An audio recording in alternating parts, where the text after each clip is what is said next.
thank you for being part of XROM, which is India's first AR/VR podcast.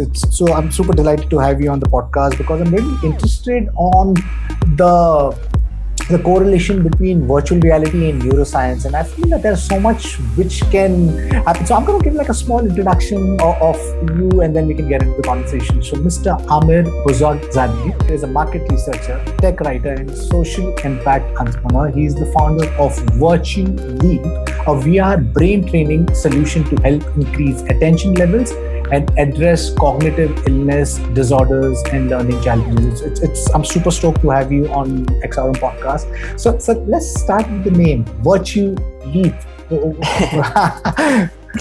Me and my co-founder, Hossein, we've worked together for like 9 years. And we had this, I love naming companies. We've done naming different brands and, Virtue and Leap, and they come together, and, Virtue has a Latin connotation in of itself, right? Obviously connection to virtues, and then leaping to these kind of, leaping to these, I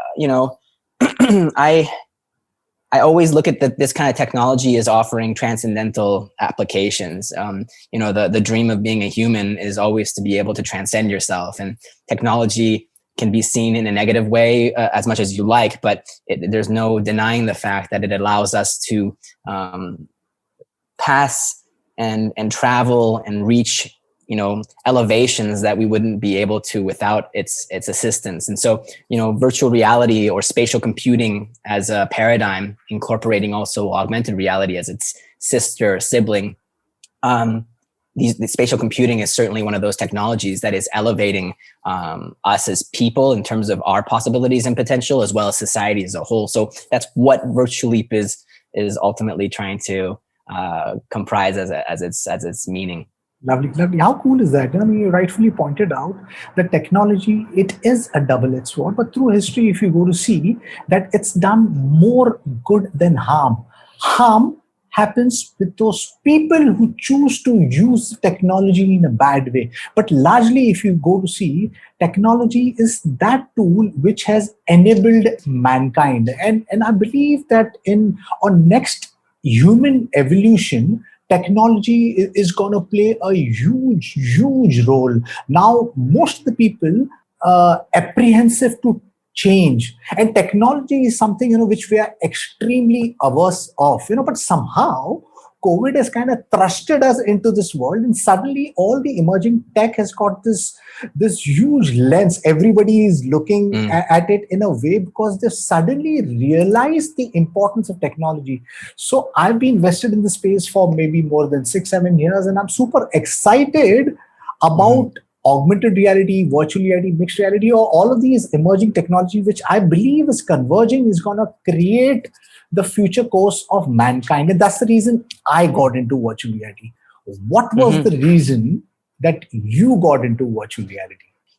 When you look at technology, it's kind of like it all started from Prometheus, right? Giving us that fire. And it's just, I think, like a ball rolling with greater and greater momentum in a direction of just, taking human potential to the next level. The funny thing about virtual reality is it's the first digital format that triggers our autonomic nervous system into believing that the experience is real. So our vestibular balance system, our proprioception, it's an ecologically valid and multisensory experience, right? And what that does is there's a nonverbal aspect to the human body and the human circuitry. Nonverbal, I mean parts that are not connected to our cognition. For example, my ego knows I'm sitting here by my desk and so on, or in my living room or in my house. But when I put on a virtual reality simulation, particularly if it's created in a very high fidelity way, with good best practices on respecting how that environment should be created to a certain quality. For example, I'm standing on top of a very high precipice, a tall building. My phobia of heights is immediately triggered. My knees buckle and shake. My phobia of heights does not care that my ego knows it's in this living room. My nonverbal, reptilian, amphibian, whatever the prefrontal cortex side of us, everything else that kind of comprises the human condition, it believes it is real. For the body, for the nonverbal aspects of the body, the virtual reality simulation is the matrix. And so because it is the matrix for the body, it offers a tremendous new kind of opportunity for therapeutic and educational applications. And these are the two, when I wrote dozens and dozens of articles, I was not making money for VentureBeat or anything like this. I was writing articles to find out what are the critical use cases for this technology. And there's only two critical use cases that I firmly believe in. Everywhere else is nice to have. Gaming is nice to do, nice to have. But the critical use cases are education and healthcare, and particularly healthcare. And why did I get into it? I'm a junkie for all things psychology, philosophy.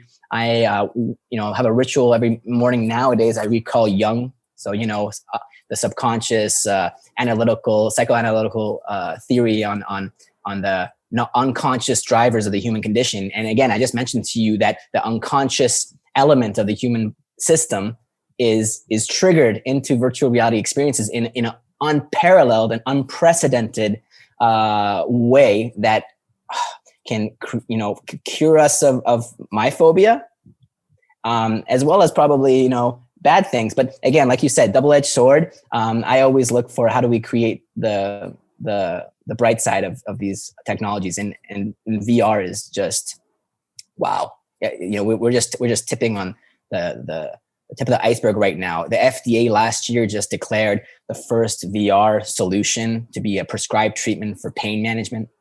It has a new category created called medical extended reality. You got Dr. Brennan Spiegel from Cedars-Sinai publishing VRX, that is just a book a seminal piece telling us not only are we really more advanced than we think with this technology. It's been about 5,000 studies that have been published on VR's applications. No one realizes how tremendous the studies and the research is. But we are in a place where VR can help us in ways that no other digital format or any type of means or methodologies has ever been able to before. Lovely. How cool is that? Yeah, I mean, the way you put it, you mentioned about this guy called Brendan Spiegel, who's written a book called VRX. I'm definitely going to look that up. But you mentioned in the beginning that, VR triggers this response, which is so very difficult to understand at this point in time. We have this game, Richie's Plank Walk. Yes. It does some weird shit. And I hope that we understand it, much better, because the people who haven't experienced the Richie's Plank Walk, it's a simple experience. You put on the VR headset, you get into an elevator, you get on top of the elevator, but all this while, that you are at your home or at a mall experiencing it in one of those VR experiences. But soon as you don the headset, you're on top of the building, and there's a plank. You get out of the plank and you look down and you're freaking out when you know that it's cheap fucking animatics, and it's that the world is not real, but it kind of tricks a motor cortex into believing that the virtual is real. Now push forward 25 years, 30 years, 50 years into the future, where we can create photorealistic content, where we can simulate all of our five senses. I mean, when I said 30 years, 50 years down the line, I mean, that's too much. I mean, of what I know, of what people are doing, the cutting edge of technology, I think this is possible in another 15, 20 years. I'm super, super excited about where VR is going. You mentioned two use cases. Of all the use cases, the gaming, entertainment, and enterprise, but I think you picked two very, very good use cases, which touches humanity in a deep way: education and healthcare. And I think somehow both of them are flawed. The reason I'm saying this, especially because I'm sitting in India and I know how economically we are divided, wherein it's more of for those people who are very well settled and who can afford, and then there's a certain class of people who never get to see what good education or good healthcare can do to you. Can you talk about VR education, VR healthcare, and how do you think it's going to create impact in next coming years? Well, what you mentioned was one of the most practical aspects of what VR does for those two sectors, which is it democratizes access to the highest quality and then the highest quality is infinitely scalable, right? You get the best. And then the thing about VR is the beauty of it is that it intersects with so many other technologies and it amplifies VR even more. So now you have to talk about virtual beings, because if you bring in virtual beings that have access to, AI learning tools that allows it to access all of the knowledge of Wikipedia, et cetera, and intelligently digest that information, but in a virtual reality setting that democratizes access to anybody who can be in that, lecture. It doesn't matter about space and time and all those things. They're transcended. So democracy of the highest quality of human education, regardless of whether you can afford it or not. That's a huge, huge thing. But I think beyond that, my point of view again is about what happens when you can do what VR allows you to do because the body believes it's real. The learning experience is unlike anything in a digital format before, because you're engaged from a full body point of view. The brain is designed to remember things, retention, all these types of things. When you're, it doesn't matter if you're doing a cognitively focused task, just a intellectual exercise. But if you're physically in that environment and you make that intellectual exercise also embodied, it's our brains. I talk to neurologists and neuroscientists, and I talk to a lot of them.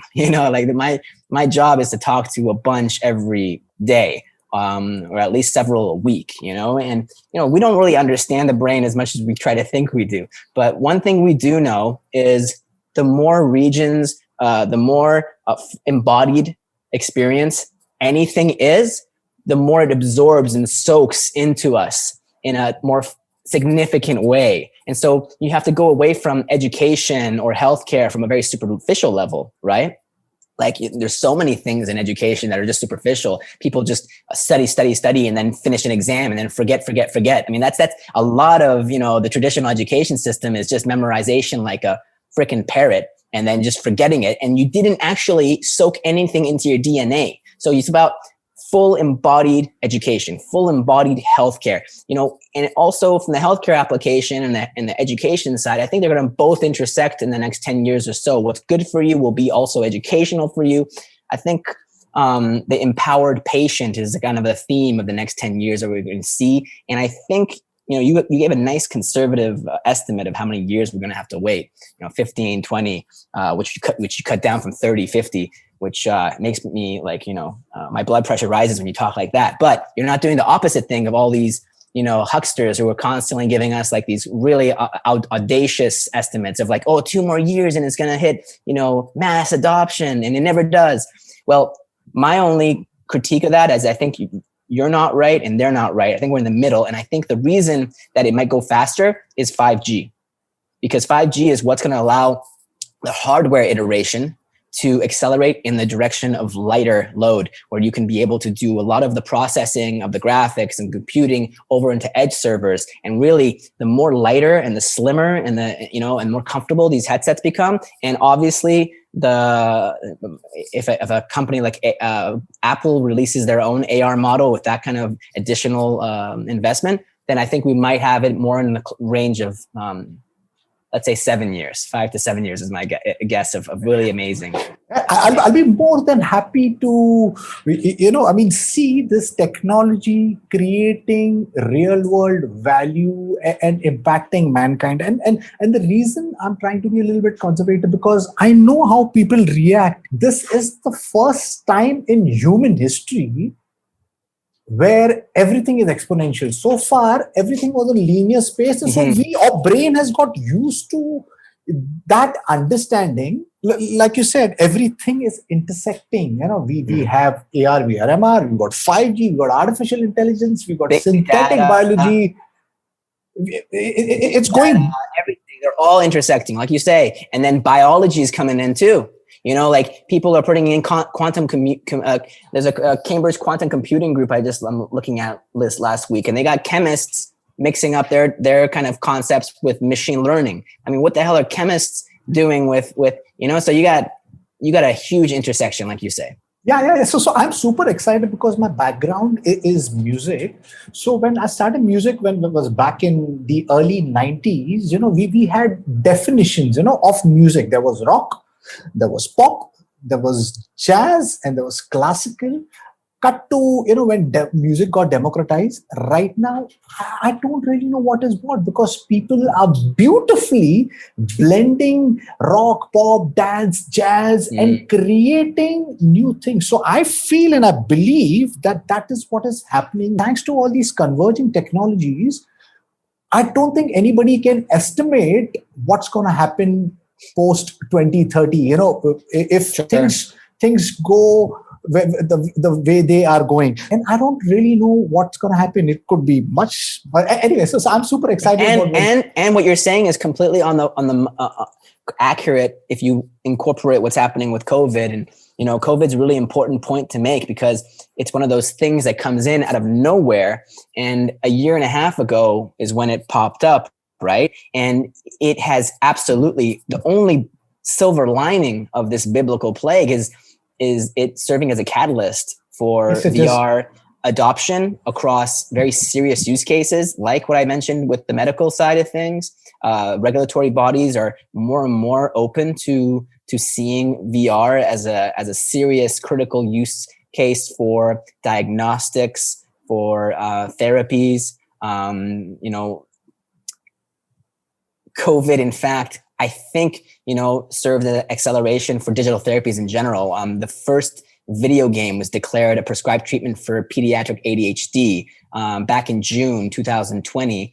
Achille Interactive, one of the biggest pioneers of digital therapeutics or digital medicines. And this is a video game that is given to children to help them with attention deficit, right? And it's a prescribed treatment by a doctor. Instead of giving popping a drug or a pill, give them this video game.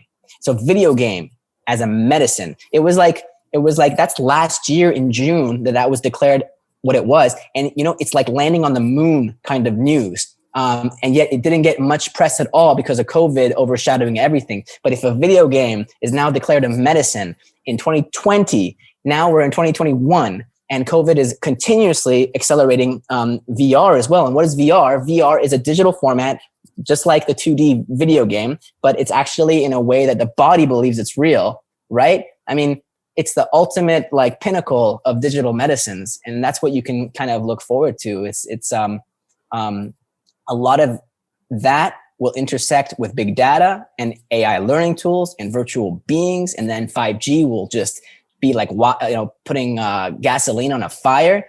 And you're right, you can't predict what that means, but if the pandemic is not the only one, if we're going to have to prepare for more of these types of random events, then I think it's going to constantly keep on pushing emerging technology even faster than it already is, because it's what you're doing and you're isolated. I'm isolated. We're all isolated. Technology is the only way that we're actually keeping sane most of us who are living in the cities, right? You said COVID has catalyst Yeah. for each and every emerging technology. So yes, I'm super excited about where things are going. And you also mentioned that video game as a medicine. How cool is that? The world is completely changing, and I believe that more people need to know about this. That this is going to be the future, the way ahead. So tell me about Virtually. When was it founded, and what is the problem that you are trying to solve with Virtually? What we've done at Virtuleap is Japan is a very special country to me from the point of view of Virtually, because it's the only country that if you're employed, it's mandatory by law to do a cognitive screening, a cognitive assessment once a year. That's 82% of the population does that. And, you look at other countries and we're so not there. The Japanese are much more embracing and proactive in looking at mental health in the same way we see physical health right now. We know going to the gym or going for a jog or eating well is all good for our physical health, but mental health is often something that we forget about and don't think about until Brian Johnson from Kernel, a BCI company that we're working with. He said this. He said, mental health is something that we don't think about until it's the most important thing. And that's where the rest of the world has been. And I think COVID has also been a catalyst in accelerating our appreciation for what mental health is, in the same way that we appreciate so much and glorify physical health. But cognitive screening and cognitive assessment is so important because, we have a very big problem in the world, not just about depression, but also mental disorders like schizophrenia. We have cognitive illnesses like Alzheimer's that has costed the world just last year $1 trillion. This is a cognitive illness that there is no cure. If you get it, you can only use pharmaceutical drugs to manage the symptoms. For the last 15 years, there hasn't been a single Alzheimer's drug that's actually been approved. It costs about 5 times more than any other drug to go through clinical studies. So all of that, these illnesses that happen, the only thing we can do is actually assess regularly our cognitive health if we have the tools that are available to us. And if we do, we know that it's up to like 20 years before it onsets that we can detect it. And the earlier we detect it, the earlier we can intervene, and the more, at the very least, delay the clinical onset of these horrible, horrible cognitive conditions. And so what our technology is all about is, you look at all these smartphones and they have apps that serve as neurological assessments. They took the pen and paper test that neurologists are typically using and commonly using to assess cognitive health. And then they moved it to the phones. But these phones, they're still just 2D and they're not engaging our whole body. And, we mentioned that the body is engaged in VR. And what does that mean for the quality of the data? When your body believes an experience is real, how much more amazing is that assessment in terms of reliability, in terms of quality, and in terms of volumetric data that's captured by the human experience. You're able to, in a VR headset like the Pico Neo 2i, which I'm holding right here, you're able to collect about, I think, minimum 16 to 20 different default data points that collects your most subtle movements and gesticulation, your accelerometry, your sitting, standing position is all collected. And then you combine that with our tool, and you have volumetric data sets. So for example, what we've done is we've translated a library of standardized neuropsychological assessment tools that are typically used to assess your memory, flexibility, information processing skills, but also your motor control, spatial orientation, and spatial audio awareness. And we've made it into VR closed loop games. So these are games that you play for 3 minutes, and you basically just get to the level of difficulty that is your maximum ability. And so you play this, 10 minutes a day or something like that, just to see like how you are in your memory skills and your flexibility and your problem solving. And you just go back to the real world after 10 minutes. And it's just basically a solution that offers you as an individual or a patient that's in a clinical study, or someone who is in rehabilitation potentially further down the road, a way to, access a gym for your mind. Wow, how cool is that? And I never knew that Japan has a cognitive screening. So how do they do it? Do they have like an EEG device, EMG device? I mean, do tell me about that. And you said that the games that you guys have created and the Pico Neo VR device, you are collecting data. Now this data which is being collected, how is it helping? Is that a treatment being devised, or this is just for diagnostic? How does it work? So that, in the Japanese model of that cognitive screening, it would be designed in a way that, for example, you would go to a specialist, and the specialist would essentially, give you like a pen and paper test. It'd probably take about 45, maybe 90 minutes. And if anything shows up there, then maybe you would graduate and use a machine or something like that. That's the traditional way. In terms of how Virtuleap in our VR brain training solution kind of approaches the whole situation, it's also in a similar way to that pen and paper test, except we would allow you to play a number of games that are disguised assessment tools. We could say VR brain training games, we could say cognitive games, but actually what they are is gamified neuropsychological assessment tools. And they're just as much little scientific instruments that in 3 minutes can do what a pen and paper test would probably take 10, 15 minutes. And so you have that order of magnitude or exponential jump in terms of expedited and more reliable assessments. Right. So you also mentioned in the course of conversation about Brian Johnson and his company, Conjured. And I think he's a fantastic individual who's doing some ultra awesome things, and he's largely is going unnoticed. But recently, he's come up with this flow device, the time domain functional NIRS, the brain computer interface device. So You know your stuff. Yeah. yeah, and you guys have partnered with Brian Johnson's company, Kernel, right? So, would you like to talk a little bit about that? Do you have the device? I mean, what's the partnership? I mean, what are you guys doing? Well, with Brian, he's essentially a pioneer in pushing BCI, accessible BCI, real-time neuroscience device that can give us, unparalleled access to immediate, results that would have otherwise taken you into like a giant magnetic resonance machine to be able to get, and even then, not so effectively because of having all the time intensive nature of having to access that, go book that thing, but being able to just have it on your head, making it accessible to any household. So, what can you do with a device like that when you pair it on a neuroscience-based study that is looking at a new Alzheimer's drug that may or may not work on certain subsets of people? That kind of device can just give real-time neuroscience data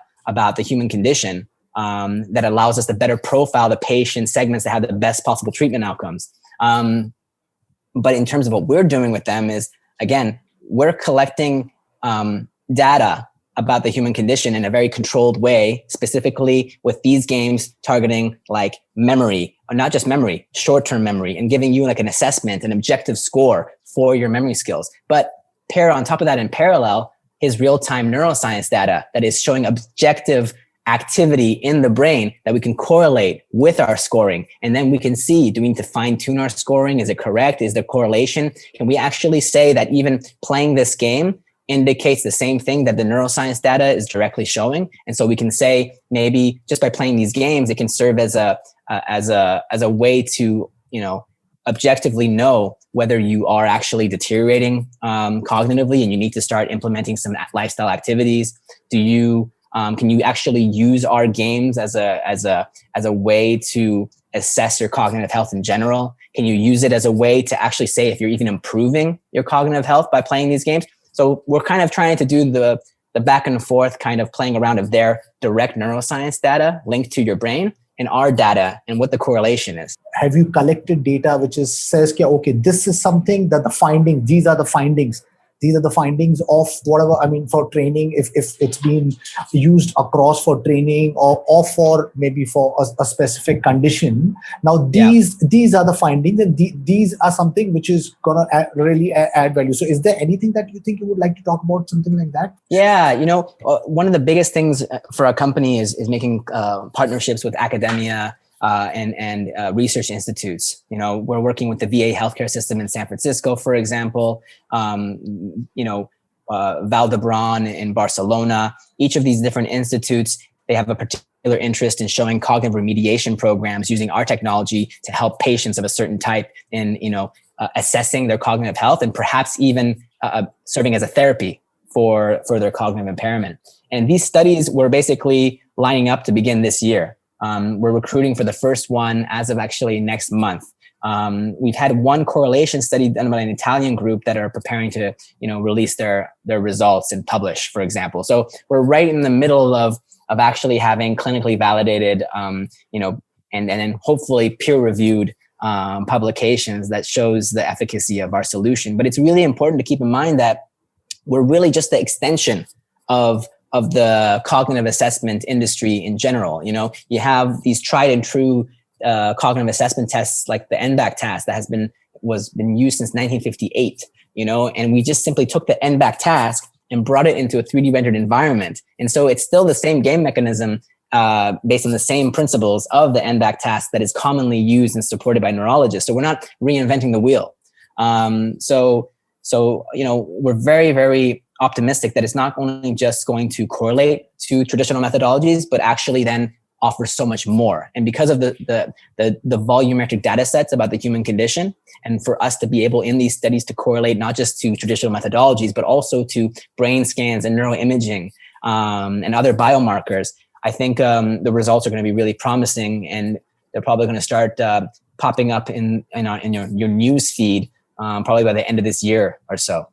Lovely, lovely. Wish you the very best for it. Yeah. So can we talk about some of our peers? Because there is some exciting work happening at this point in time. There's this company called Murable, which is doing some really cool thing, and then Valve has partnered with OpenBCI to work on neural interfaces. Your stuff. What are the exciting works that's happening in the space that excites you? When you see like OpenBCI and Valve's partnership, it's really exciting because they want to see what can you use real-time neuroscience feedback loops and the like. Signals to be able to actually influence the game, not just control the game, but have customized gameplay that's responding to your like state of consciousness. I mean, it's profound stuff. It's also kind of scary when people who are not in this industry read about it because it can look quite intrusive, right? You got data privacy issues right now in the world, pretty rampant, right? And now you're going to go like, people are collecting your neuroscience self. The part of you that when you go on a lie detector test and you want to lie, maybe, but your pulse won't lie. It'll tell the truth. That's why the lie detector has been used, right? It's the same thing with neuroscience. I mean, brands would be able to know what color stimulates you the most in order to manipulate you. So there's also, always that danger in some of those partnerships. But for people like me who are in the industry, all I can see is the amazing things of like maximum user comfort and maximum pleasure of user experiences. It's like an ideal dream for that kind of aspect. But then you have Neurable and other companies that are, I think Facebook's acquisition of Control Labs. And that moved into their Facebook Reality Labs, I believe, is the division now.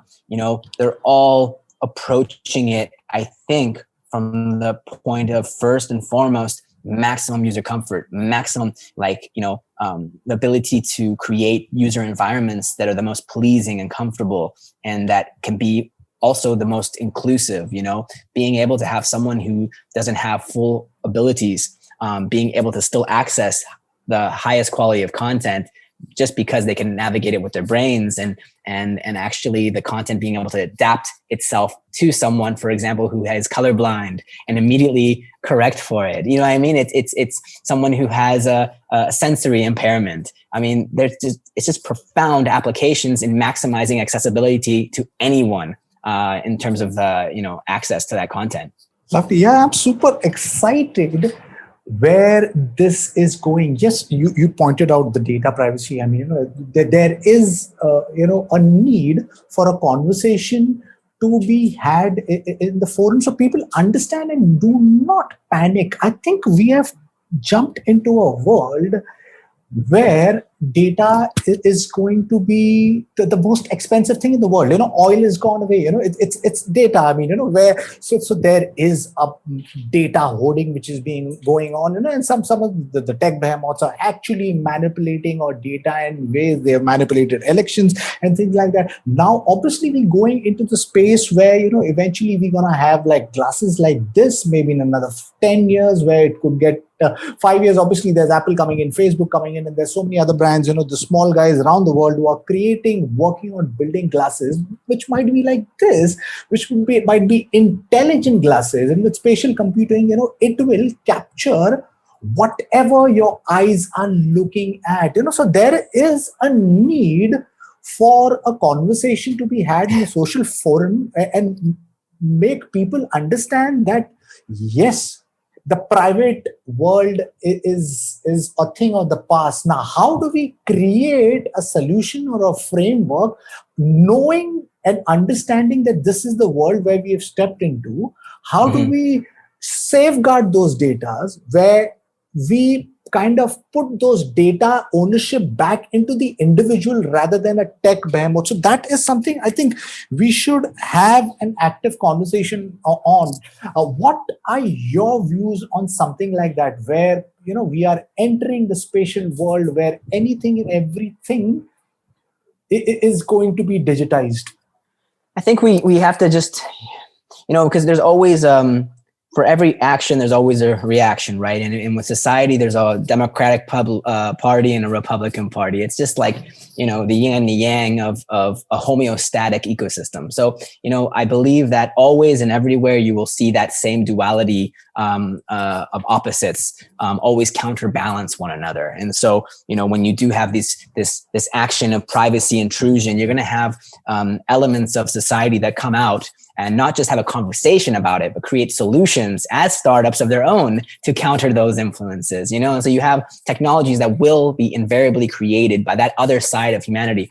I don't believe in dystopia futures where it just shows the bad. There's always a counter reaction inevitably. And eventually we're going to find ourselves in a homeostatic kind of balance where you have technologies and you have the means as a user, as an empowered user, to block and to circumvent. And those technologies that don't allow that homeostatic balance of technology, and in this relation in terms of giving, ownership and trust to the user, I think they're going to naturally die out of natural selection. So, there will be periods of time where things do go wrong, and that's the messiness of the human condition. But I have all the confidence in the world that we'll find that balance eventually, because there's always gladiators who are balancing from all sorts of weird angles, and those big incumbent companies that try to block and not be disrupted. Well, like you say, the next 10, 20 years is full of disruption and intersection points where things are going to be so radically uplifted and upended that I think those organizations won't have a choice. Balance is inevitable. Lovely. I mean, what a profound note to end on. Balance is inevitable. And you mentioned that there'll always be gladiators who will strive on creating balance. And I guess that's because there is always a certain section of society which is really going bonkers and saying we are going into the dystopian future, and there is a certain very small section of people who think that it's going to be a utopian future. But there is what works is a neutral ground, a balance, where and I think that maybe we are going into that world. Wish you the very best for your company. I see a world where things are going to really benefit mankind. All of these technologies, and you are playing a huge role on there. Any last words to the listeners, and what is the future roadmap for Virtuleap? It's, a lot of VR companies out there, they might have short-term aims or short-term results. We're the kind of company that has a very long-term vision. That is very entwined with clinical studies validating us by the scientific community, and not a kind of company that ever wants to say we can do something that hasn't been validated by science. So I think you're going to see more and more companies like us that are, comprised of teams that are a balance, again, between scientists and game developers and, VR creators that are a multidisciplinary kind of group that are creating these profound applications. And for Virtuleap, we really just want to push out something that otherwise would take longer if it wasn't for us. And so, we think brain health, cognitive health, and mental health are all interrelated. And in the next 5 to 10 years, we're going to see gyms for the mind, like our solution, as promoting mental health, just like going to the gym and going for a run is right now already very established as having a promoting positive physical health. So, we're really just going down that road. And I think ultimately it's not just going to be a healthcare solution, but also an ed tech one, something that can allow you, for example, to better understand your strengths and weaknesses, and being able to play games to make, your weaknesses less of a weakness, more balanced, and be more wholesome as an individual. Lovely. Thank you, Amir. It was a pleasure talking to you and getting your insight. There are two kind of entrepreneurs in the world. The ones who are short term, who go for the there is so much money over there, create a solution, and that's it. And then there are this other kind of entrepreneurs who have that bold, futuristic vision, who are going for that audacious goal, which has the potential to create huge transform for mankind as a whole. And what you are doing, from my perspective, my vantage point at least, I see that's where you're going. I wish you the very best, and I hope that there's more entrepreneurs such as yourself creating solutions that can, create a better world. To my listeners, if you like what you see in here, please press the subscribe button. Until next time, see you guys. Bye bye. Thank you. I really appreciate this. Thank you so much for having me.